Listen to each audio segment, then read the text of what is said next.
Assalamualaikum warahmatullahi wabarakatuh. Oke, kita bertemu lagi dengan Ustaz Dimas. Hari ini kita akan belajar lanjutan dari materi minggu lalu, yaitu di tema 2, subtema 3. Nah, tema subtema kali ini yaitu seperti yang tertulis di papan tulis, yaitu menyayangi tumbuhan. Nah, beberapa isi materi di tema 2 subtema 3 ini diantaranya yaitu tentang tumbuhan, tentang hobi, hak dan kewajiban, dan juga garis bilang. Nah, selain itu juga nanti ada beberapa prakarya yang ada di SPTP yang ada di tema ini. Oke. Nah, untuk kalian semuanya selalu Pak Dimas ingatkan, selalu rangkum isi dari materi yang Pak Dimas sampaikan, catat di buku tulis, perhatikan dengan betul-betul, simak dengan benar-benar isi video berikut ini. Ya. Oke, buat kalian semuanya, berikut video pembelajaran kali ini.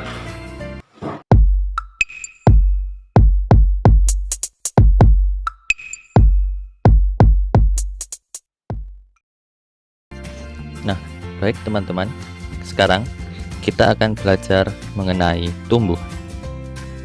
Sebagai ciptaan Allah Subhanahu wa Ta'ala, kita juga harus menyayangi lingkungan kita, yaitu salah satunya tumbuhan.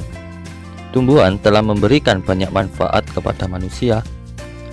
Perbuatan menyayangi tumbuhan merupakan salah satu bentuk syukur kita kepada Tuhan. Apa yang harus kita lakukan untuk menjaga kelangsungan hidup tumbuhan?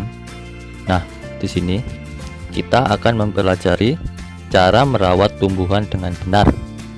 Simak dengan baik-baik ya teman-teman.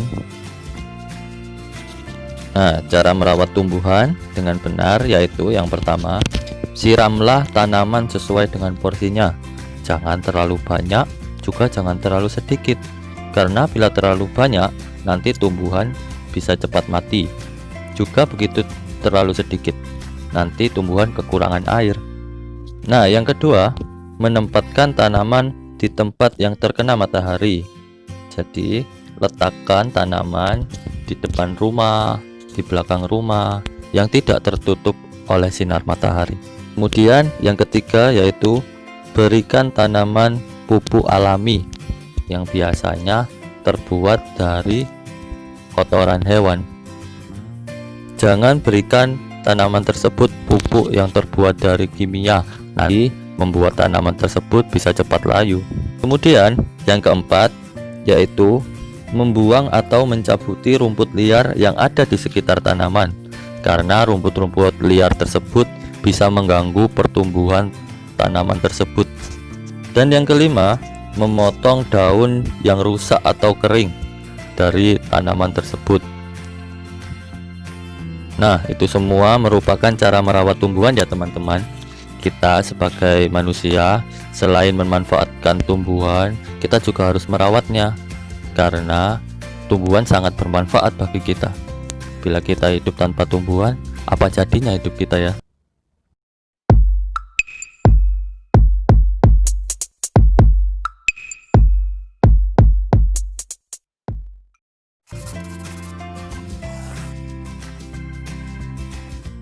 Wawancara adalah percakapan antara dua orang atau lebih. Tujuan dari wawancara adalah untuk mendapatkan informasi yang tepat dari narasumber yang terpercaya. Wawancara biasanya dilakukan oleh dua orang, yaitu antara pihak narasumber dan pihak pewawancara. Narasumber adalah orang yang memiliki sumber informasi, sedangkan pewawancara adalah orang yang mengajukan pertanyaan kepada narasumber.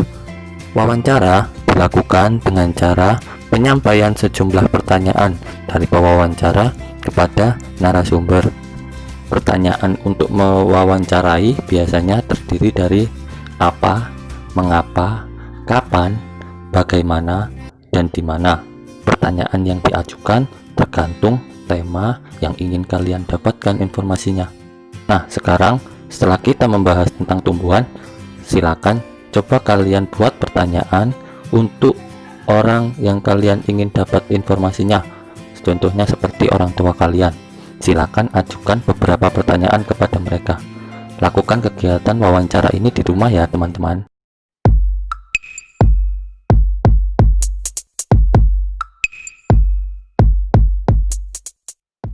Assalamualaikum warahmatullahi wabarakatuh.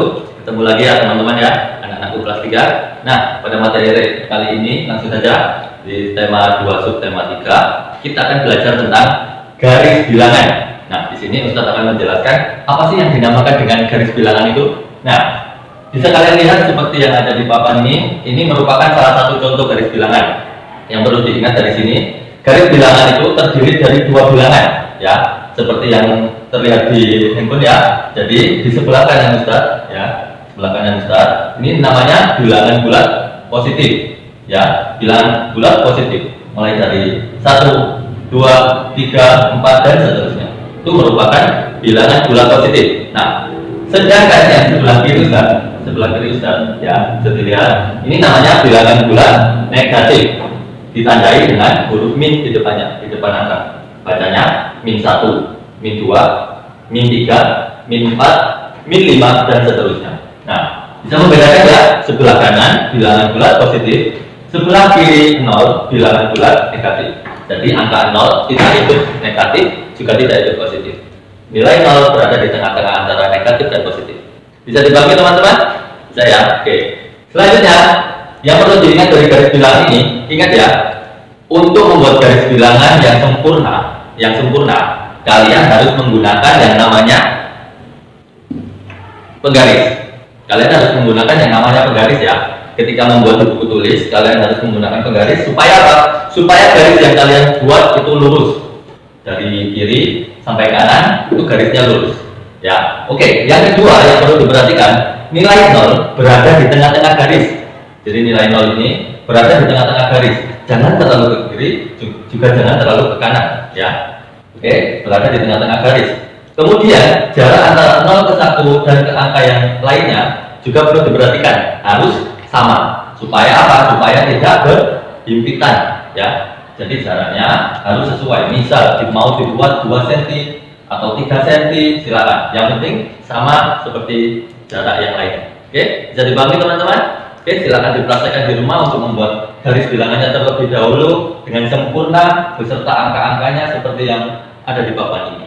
Oke, untuk pembelajaran selanjutnya masih di tema 2 subtema 3. Kita akan belajar tentang operasi hitung bilangan bulat positif. Nah, seperti yang ada di papan tadi, ini merupakan garis bilangan positif ya. Seperti yang di video sebelumnya tadi kita sudah bahas tentang 2 kubu bilangan antara positif dan negatif. Nah, yang ada di papan ini bilangan positif ya. Jadi di sini hanya bilangan positif semua. Dan di bawah ini contoh soalnya. Contoh soal dari operasi hitung bilangan bulat positif. Sini ada nomor 1 3 ditambah 5, nomor 2 6 ditambah 4, nomor 3 7 ditambah 5. Nah, dari soal-soal ini kita akan membuat bagaimana sih garis bilangannya dari contoh soal ini. Ya, oke, langsung saja ya, kita ke nomor 1, yaitu 3 ditambah 5. Ya, pertama-tama kita hitung dulu angka yang paling depan, yaitu angka 3. Ya, dari mana kita menghitungnya? Kita menghitungnya dari angka 0. Ya, ingat, semua penjumlahan ini kita hitung dari angka 0. Ya, oke. Dari angka 0 ini kita akan maju sebanyak angka 3. Ya, kita gunakan jari. Kita hitung sebanyak angka yang dijumlahkan yaitu 3, 1, 2, 3. Nah, di mana jari kita berhenti? Di angka 3. Maka kita akan buat garis bilangan ke angka 3. Nah, ini dia angka 3. Ya, 3. Kemudian kita jumlahkan angka belakangnya yaitu 5. Setelah di angka 3, kita maju sebanyak 5 langkah. Ingat, 5 langkah. Kita gunakan lagi jari kita, mulai menghitungnya dari angka terakhir yaitu angka 3. Angka terakhir ini kita menghitung sebanyak 5. 1, 2, 3, 4, 5. Di mana jari kita berhenti? Ya, di angka 8. Di angka 8. Oke, langsung kita buat garis bilangan ke angka 8. Nah, seperti ini. Ya. Maka di sini kita tulis plus 5. Ya, seperti contoh 3 ditambah 5, 3, kemudian kita maju 5 langkah lagi, kita bertemu di angka 8. Maka bisa dipastikan 3 ditambah 5 sama dengan 8 seperti yang ada di garis bilangan ini. Bisa dipahami teman-teman? Oke, agar kalian lebih paham lagi tentang garis bilangan ini, kita masuk ke contoh selanjutnya, yaitu di nomor 2, 6 ditambah 4. Ya, seperti contoh yang awal tadi, yang nomor 1, kita hitung angka yang paling depan terlebih dahulu. Angka berapa ini? Ya, angka 6, betul. Oke, kita hitungnya mulai dari angka 0 ya. Seperti contoh nomor 1 tadi, kita juga menghitung dari angka 0.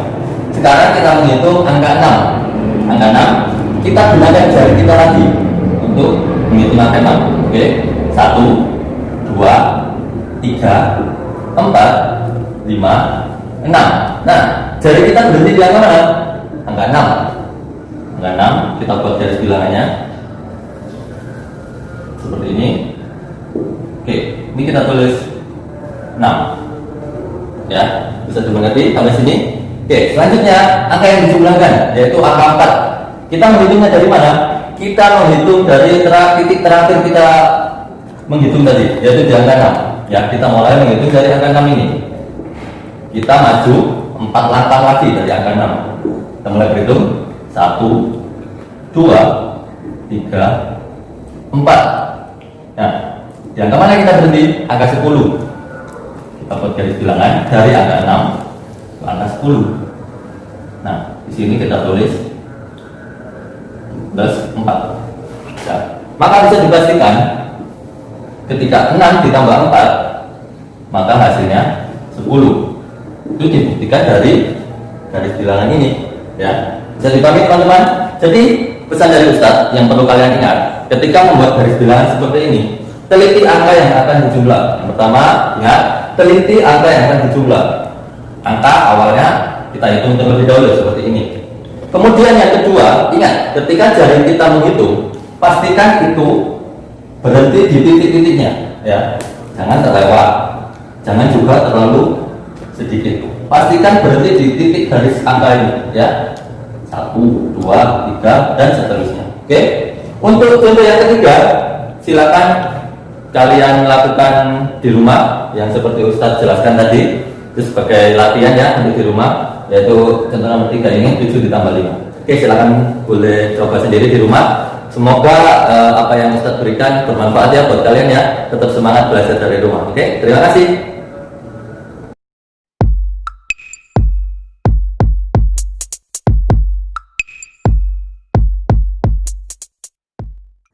Untuk materi selanjutnya, kita akan belajar tentang hak dan kewajiban anggota keluarga. Pada materi kali ini, kita akan belajar apa itu hak dan apa itu kewajiban. Nah, untuk pertama-tama, saya akan menjelaskan hak itu apa. Hak adalah segala sesuatu yang didapatkan setiap orang sejak ia lahir. Untuk selanjutnya, Ustadz akan menjelaskan hak-hak apa saja sih yang didapatkan oleh anggota keluarga yang ada di rumah. Oke, kita mulai dari hak ayah. Hak ayah ketika di rumah yaitu dihormati dan disayangi oleh anak-anaknya. Selain oleh anak-anaknya, ayah juga pastinya dihormati oleh ibu. Selanjutnya yaitu hak ibu. Hak ibu dalam anggota keluarga yaitu disayangi dan dihormati oleh anak-anaknya. Selain itu, hak ibu ketika di rumah yaitu mendapatkan nafkah dari ayah. Nah, sekarang kita masuk pada hak kita sebagai seorang anak. Hak kita sebagai seorang anak yaitu yang pertama, mendapat kasih sayang dari kedua orang tua. Yang kedua, mendapat perlindungan dari kedua orang tua. Dan yang ketiga, yaitu dicukupinya kebutuhan kita oleh orang tua, mulai dari mengaji, bersekolah, pakaian, kendaraan, dan lain sebagainya. Nah, untuk selanjutnya kita akan membahas tentang kewajiban. Kewajiban adalah sesuatu yang harus dilakukan dengan penuh rasa tanggung jawab. Kewajiban masing-masing anggota keluarga juga pasti berbeda-beda, sama seperti hak. Nah, apa saja kewajiban anggota keluarga di rumah? Oke, kita mulai dari kewajiban ayah. Yang pertama, kewajiban ayah dalam anggota keluarga yaitu mencari nafkah. Mencari nafkah bisa dilakukan dengan bekerja. Dengan bekerja, ayah akan mencukupi seluruh kebutuhan anggota keluarga. Kemudian, kewajiban lain ayah sebagai kepala keluarga yaitu melindungi anggota keluarga. Selanjutnya yaitu kewajiban ibu di dalam anggota keluarga. Ibu membantu ayah mengurus semua keperluan keluarga. Tugas ibu diantaranya menyiapkan makanan untuk keluarga, serta mengatur rumah agar tetap bersih dan nyaman. Ada juga ibu yang bekerja untuk membantu ayah mencari nafkah. Selanjutnya, kewajiban kita sebagai anak. Kewajiban kita sebagai anak yaitu yang paling utama adalah belajar, baik itu belajar ketika di sekolah ataupun belajar mengaji. Selanjutnya, kewajiban lain kita sebagai seorang anak adalah membantu melakukan pekerjaan rumah tangga. Contohnya seperti membantu membersihkan mainan setelah kita gunakan bermain, membantu menyapu, mengepel, menyiram tanaman, dan merawat tanaman. Nah, itu semua merupakan hak dan kewajiban anggota keluarga kita ya. Nah, Ustadz ingatkan, antara hak dan kewajiban itu harus imbang ya teman-teman. Kalau kita mau mendapatkan hak, berarti kita harus melaksanakan kewajiban kita. Baik teman-teman, untuk materi selanjutnya, kita akan belajar mengenal hobi. Apa itu hobi? Hobi adalah sebuah kesenangan yang istimewa yang dilakukan di waktu senggang. Jadi, hobi ini adalah rutinitas yang kita sukai setiap hari. Contoh hobi yaitu membaca, bersepeda, bermain, sepak bola, dan lain-lain. Sekarang kita coba amati hobi apa saja yang disukai oleh anggota keluarga kita. Coba kalian tanyakan ibu, ayah, kakak atau adik kalian, hobi apa sih yang mereka sukai? Oke, sudah kalian tanyakan? Pasti berbeda-beda bukan tiap orang? Ya, tiap orang memiliki hobi yang berbeda-beda, baik itu anggota keluarga kalian atau hobi teman-teman kalian. Karena hobi itu yaitu melakukan apa yang mereka sukai. Namun, meskipun kita berbeda-beda hobi, tetapi kita harus tetap menghargai hobi orang lain, ya. Kita tidak boleh mengolok-olok hobi orang lain, tidak boleh menghina ataupun meremehkan hobi orang lain. Karena apa? Karena saling menghargai perbedaan antara orang lain merupakan pengamalan dari sila kedua, yaitu kemanusiaan yang adil dan beradab.